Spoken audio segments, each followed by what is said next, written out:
Bienvenue Stop Invest, la chaîne des top d'investissement. Ici, on parle licenciement d'entreprises de qualité. Avons-nous une opportunité d'investissement sur Ipsos? C'est la question à laquelle on va essayer de répondre en se basant sur les états financiers de la compagnie. Je rappelle que ceci représente uniquement mon point de vue et non un conseil d'investissement. Et comme d'habitude, je me réserve le droit de me tromper. J'aime bien cette compagnie, en tout cas quantitativement, c'est intéressant.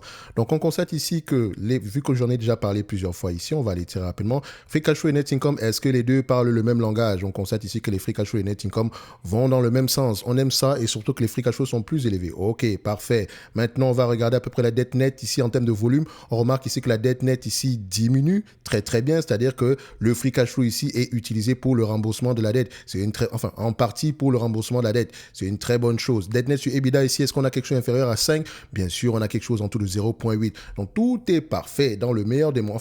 Techniquement, du point de vue quantitatif, au niveau du nombre d'actions ici, c'est à peu près stable, à peu près 45 millions d'actions ici. Le revenu stable, les marges brutes un peu plus élevées que d'habitude ici, donc c'est encore encourageant. C'est également encourageant. Marge EBITDA également ici, c'est plutôt stable. Donc, quand je dis c'est plutôt stable par rapport à ce qu'on avait précédemment, c'est 1% en plus ici. Dans tous les cas de figure, j'aime bien ce que je vois ici. Maintenant, on va passer directement à l'analyse quantitative. Combien de fois les bénéfices le marché a tendance à payer pour ce genre d'entreprise? Donc, quand on prend à peu près ici sur les 12, sur une longue période de temps, on prend la médiane. Qu'est-ce que ça donne? 10 dernières années, 11 fois les bénéfices. 20 dernières années, 13 fois les bénéfices par là. Et si on prend à peu près sur les 12 prochains mois, ça donne quoi? En ajustant ici l'estimation avec l'estimation des analystes, on a à peu près 10 fois les bénéfices par là. Donc, c'est un business qui a tendance à être c'est un business qui a tendance à s'échanger à 10 fois les bénéfices.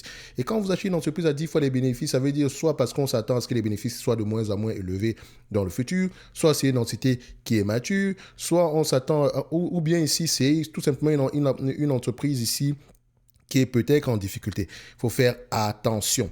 Pour Ipsos, pour le moment ici, c'est pas... Voilà. J'ai l'impression qu'on est plutôt sur un business assez mature. OK, mais tant mieux également pour nous parce que quantitativement, qu'est-ce qu'elle fait avec le cash? On rembourse la dette, première chose. Vous avez vu qu'on l'a fait également ici. Enfin, l'entreprise le fait déjà. Est-ce qu'elle paie un dividende? On ira voir ça ici. Est-ce qu'elle rachète des actions ici? C'est ce que j'aimerais également avoir. OK, donc qu'est-ce que ça donne en termes d'évaluation ici? Franchement, acheter une entreprise à 10 fois les bénéfices, c'est... Qu'on se dise la vérité, c'est vraiment déjà assez bas. Je prends ici les bénéfices nets ajustés, donc histoire ici d'être un peu plus conservateur. Donc, on a à peu près ici combien? Si je paye, est-ce que c'est une entité qui a tendance à, est-ce que les analystes ont tendance à faire de bonnes prévisions sur ce business-ci? C'est juste en termes d'information, histoire de voir si c'est un business assez prévisible. Il y a de grandes chances que oui, 85% du temps ici, ils ont raison. On va également regarder ici par rapport au forecast. Est-ce que par rapport à 2025 ici, on s'attend à des bénéfices nets de moins en moins élevés. Donc, vous voyez, on s'attendait à 6 euros il y a 6 mois. Aujourd'hui, c'est 5,62 €. Donc, il faut faire attention, il faut être prudent par rapport à cette estimation, comme d'ailleurs toutes les estimations d'ailleurs. OK? Donc, comme je le dis toujours, comme d'ailleurs, toutes les estimations, d'ailleurs, ça ne se dit pas. Donc, comme toutes les estimations, d'ailleurs, d'accord? Donc, le plus important ici, c'est de voir est-ce qu'on est optimiste ou pessimiste. C'est uniquement ce que ça veut dire, OK? Donc, aujourd'hui, c'est un business, si on le paye en réalité, il va avoir tendance à changer à 15 fois les bénéfices parce que l'acheter à 10 fois les bénéfices, vraiment, c'est très bas. Et maintenant... Si le marché a tendance ici à l'évaluer à 10 fois les bénéfices, il vaudrait mieux que le management commence à racheter massivement les actions parce qu'elle est clairement sous-évaluée ici. OK? À 10 fois les bénéfices, en prenant en considération les bénéfices nets attendus en 2025, on sera à peu près aux alentours de 56 €. À ce niveau de multiple-là, je ne prends pas en considération la dette. Donc, on me demande de payer ici 53 € à un business qui pourrait me rapporter 5,62 € d'ici 2025. Au moins.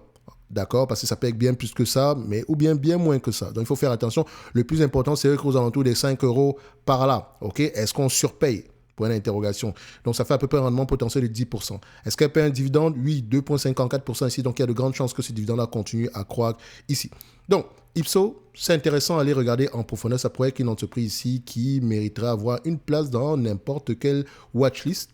D'accord? C'est peut-être mature ici, mais du point de vue quantitatif, il y a quelque chose à aller regarder. En tout cas, ce n'est que mon point de vue et non un conseil d'investissement. Comme d'habitude, je me réserve le droit de me tromper. N'oubliez pas, en lien dans la description de la vidéo, vous avez la top newsletter où je partage également des analyses sectorielles gratuitement. Merci.